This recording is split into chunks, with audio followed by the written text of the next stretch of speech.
ఇంట్లో మాట్లాడుకోవడానికి మాతృభాష ఉంది, కానీ మన ఇంటి సరిహద్దులు దాటితే మనకి రాజభాష హిందీ ఉంది.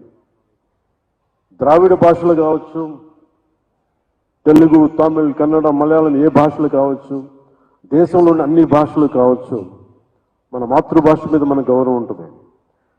మన మాతృభాష అమ్మ అయితే, మన అమ్మ భాష అయితే మన పెద్దమ్మ భాష హిందీ. మన హిందీని నేర్చుకోవడం అంటే మన ఉనికిని కోల్పోవడం కాదు, మనం మరింత బలం చేకూర్చడం. మనం ఇంకొక భాషను అంగీకరించడం అంటే మనం ఓడిపోవడం కాదు, కలిసి ప్రయాణం చేయడం. హిందీని రాష్ట్ర భాషగా అడగటం అంటే, రాష్ట్ర భాషగా ఉండటం అంటే it is not a submission, it is an edition.